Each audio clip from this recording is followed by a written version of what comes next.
Hi, welcome to சமைத்து மகிழ். பூரணம் கொழுக்கட்டை எப்படி செய்கிறதுன்னு பார்க்கலாம். தேவையான பொருட்கள்: அரிசி மாவு 1 கப், அரை கப் துருவிய தேங்காய், 1 ஸ்பூன் நெய், 1 கப் வெல்லம், அரை கப் கடலைப்பருப்பு, அரை ஸ்பூன் ஏலக்காய் தூள், 1 சிட்டிகை உப்பு. இப்போ எப்படி செய்யலான்னு பார்க்கலாம். கடாய் வச்சுக்கோங்க. கடாயில் அரிசி மாவு சேர்த்திக்குங்க.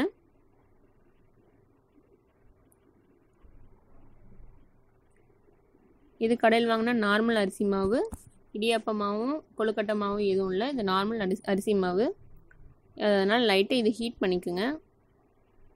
நெய் ஆயில் எதுவும் தேவையில்லை. நார்மலாக கடை ஹீட்டுக்கு இருந்தாவே போதும். இது நல்லா இப்போ ஹீட் ஆயிடுச்சு. இந்த இடத்தெல்லாம் இப்போ 1 டம்ளர் தண்ணி நல்லா கொதிக்க விடுங்க.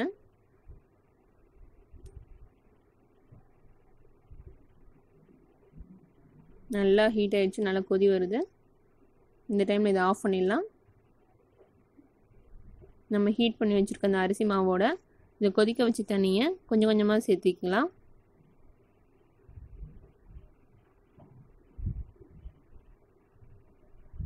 கொஞ்சம் கொஞ்சமாக சேர்த்தி ஒரு ஸ்பூன் வச்சு பிசைஞ்சு விடுங்க, கிளறி விடுங்க.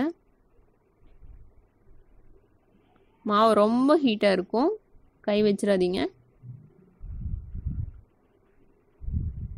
இப்போ லைட்டாக வந்து ஹீட் கம்மியாக இருக்குது, கை பொறுக்கிற சூடு வந்துச்சு. இந்த டைமில் மாவு நல்லா பிசைஞ்சு விடுங்க. மாவு இப்போ நம்ம பிசைஞ்சாச்சு. ஒரு 10 நிமிஷம் இது வந்து மூடி வச்சிடலாம்.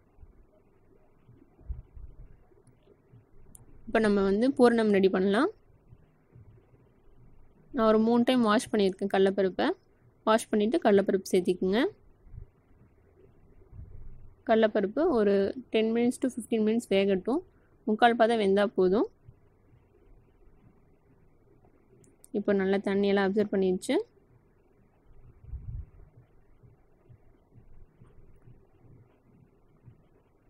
இது 3/4 பதம் நல்லா வெந்திருக்கு.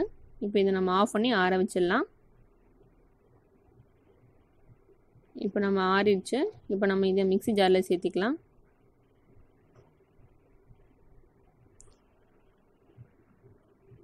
இதை நம்ம அரைச்சிட்டு வந்துடலாம். இது நம்ம அரைச்சிட்டு வந்துட்டோம். அரைப்பதான் அரைச்சா போதும். 1 2 இருந்தால் கூட போதும். இப்போ நம்ம இதோட வெல்லம் சேர்த்திக்கலாம். தேங்காய் துருவல் சேர்த்திக்கலாம்.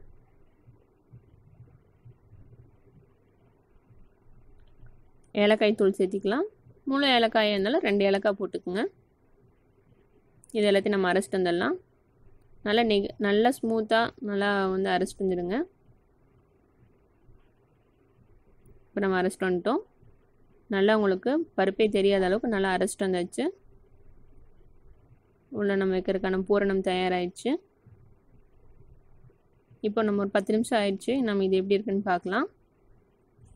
இந்த மாவை நல்லா ஒரு டைம் பிசைஞ்சு விட்டுக்குங்க.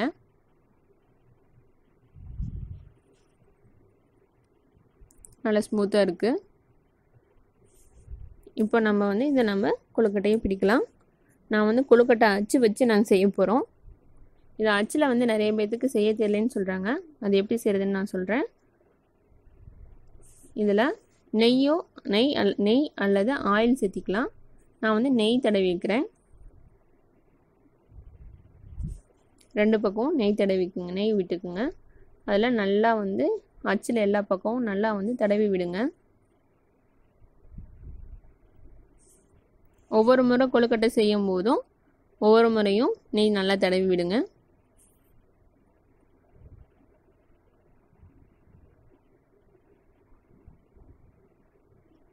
இப்போ நம்ம நெய் தடவியாச்சு. இப்போ நம்ம அரிசி மாவு வச்சுக்கலாம். அதுக்கு முன்னாடி இது ஃபுல்லாக க்ளோஸ் பண்ணிக்கோங்க. க்ளோஸ் பண்ணிவிட்டு இந்த அடிப்பகுதி இருக்கு இல்லையா, இந்த ஹோல் திறந்துருக்குல்ல, இந்த பக்கம் தான் நான் வந்து மாவு வைக்க போகிறோம். மாவு கொஞ்சம் எடுத்து உள்ளே வந்து வச்சு விரலால் ப்ரெஸ் பண்ணி விடுங்க. அந்த அச்சு மேலே நல்லா வந்து ப்ரெஸ் பண்ணி விடுங்க. எல்லா பக்கம் நல்லா கவர் ஆகிற மாதிரி நல்லா ப்ரெஸ் பண்ணி விடுங்க.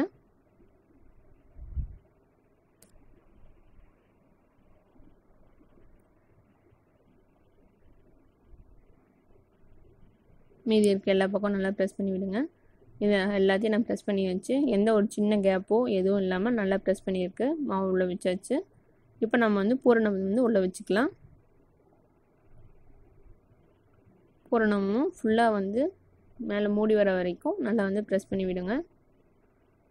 அப்போ தான் வந்து சின்ன சின்ன கார்னர்லேயும் நல்லா ஃபில் ஆகும். நல்லா அழுத்தி விடுங்க.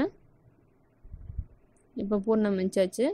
இதே மாதிரி ஒரு சின்ன அரிசி மாவு எடுத்து ஃபுல்லாக வந்து க்ளோஸ் பண்ணிடுங்க. ஒரு தட்டையாக தட்டி ஃபுல்லாக அதை க்ளோஸ் பண்ணிடுங்க. எல்லா பக்கம் நல்லா தடவி விடுங்க. இதை நம்ம இப்போ க்ளோஸ் பண்ணியாச்சு. இப்போ நம்ம வந்து இதை பிரிக்கலாம். மெல்லமாக வந்து இந்த அச்சை வந்து திறங்க. இதை ஓப்பன் பண்ணுற சைடு மெல்லமாக திறங்க.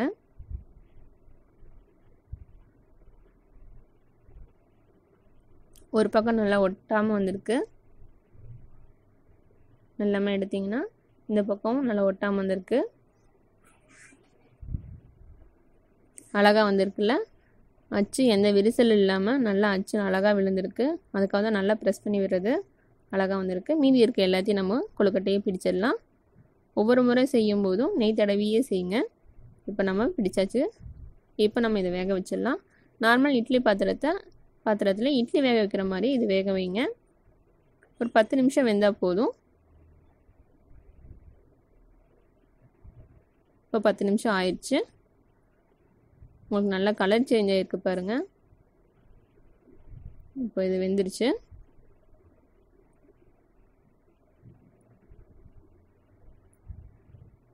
பார்க்கவே நல்லா ஸ்மூத்தாக தெரியுது. அழகாக விழுந்திருக்காச்சு.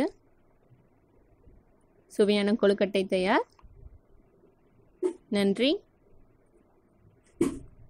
மேலும் சமைத்து மகிழ எங்கள் சேனலை சப்ஸ்கிரைப் பண்ணுங்கள். மறக்காமல் பெல் பட்டனை ப்ரெஸ் பண்ணுங்கள்.